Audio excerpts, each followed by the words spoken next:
Bonjour à tous, aujourd'hui on va parler du clavier Logitech MK540 combo clavier plus souris sans fil Windows.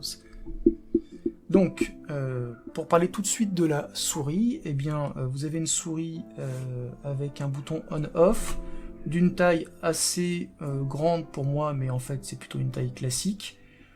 Il y a les clics droit, clic gauche et un bouton central, voilà, assez agréable. Pour ma part, je préfère ma vieille souris filaire, donc voilà, je n'en parlerai pas plus, mais elle fonctionne parfaitement bien.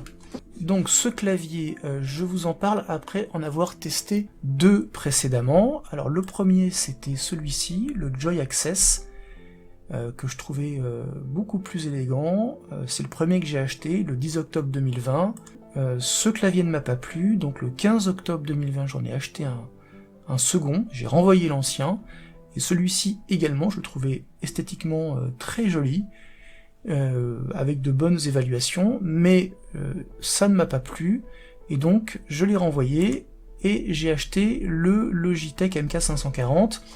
Pourquoi je les ai renvoyés? Parce que, surtout, une ou deux touches avaient tendance à accrocher, et je voulais un clavier parfaitement fluide. Donc celui-là, je l'ai acheté le 26 octobre 2020, ça fait donc à peu près 1 mois et demi que je l'utilise, et j'en suis parfaitement satisfait, c'est pour ça que je vous en parle.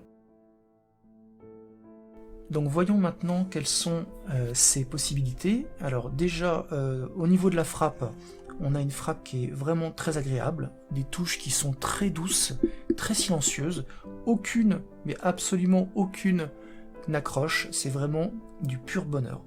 Les touches sont de taille tout à fait correcte, alors on a un clavier qui fait une taille de 46 cm sur une vingtaine de centimètres. J'ai un grand bureau, ça ne me dérange pas, ça me convient en fait parfaitement bien, et comme je veux des boutons supplémentaires et des touches de bonne taille, je ne me sens pas du tout pénalisé.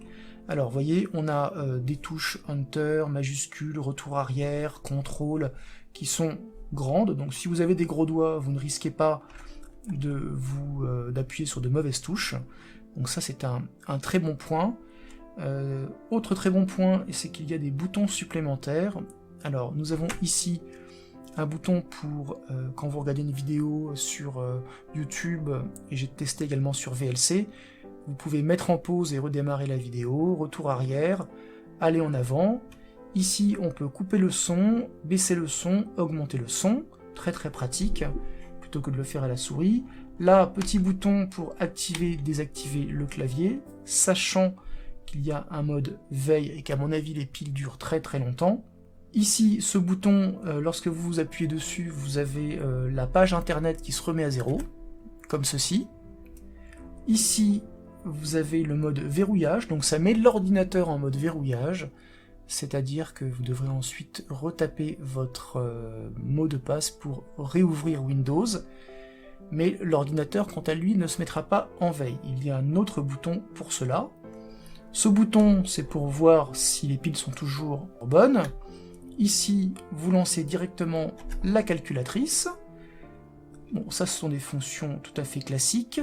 Et ensuite, de F1 à F12 avec la touche FN, vous avez différentes possibilités. Donc, quand vous êtes sur un navigateur Internet, vous pouvez aller en arrière et aller en avant par rapport aux différentes pages que vous avez déjà visitées. Alors, par exemple, je vais me mettre sur YouTube. Voilà, et puis je vais aller ensuite sur Vimeo, j'appuie sur FN, F1 je reviens sur YouTube, F2 je reviens sur Vimeo, enfin Vimeo, les recherches de Google. F3 c'est pour créer un nouvel onglet, F4 ça ferme le logiciel que vous êtes en train d'utiliser.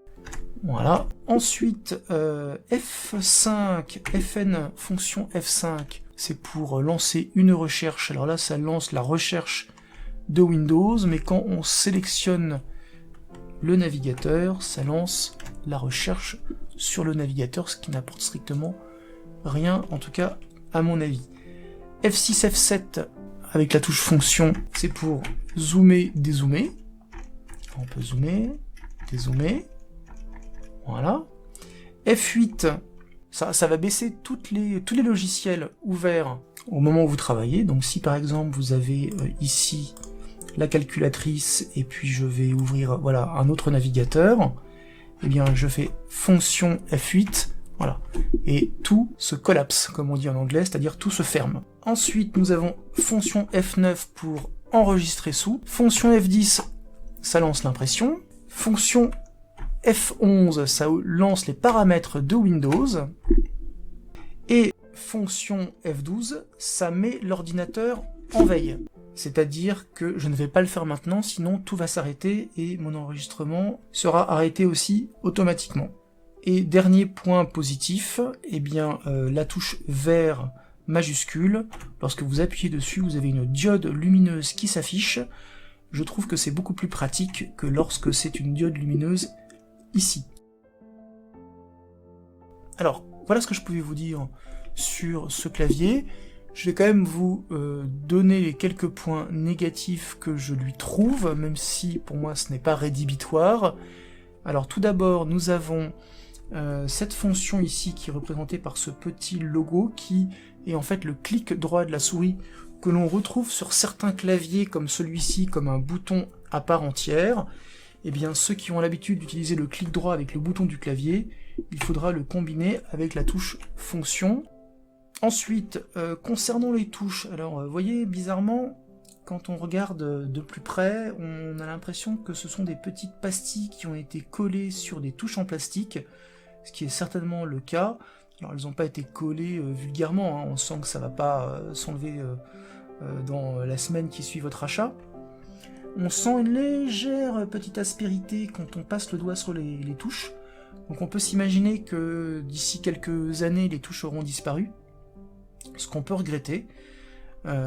Voilà, maintenant je n'ai pas assez de recul pour vous dire quand cela va arriver et si cela va arriver. Peut-être que c'est quelque chose qui n'arrivera jamais, mais bon, comme on le sait, rien n'est immuable dans la vie.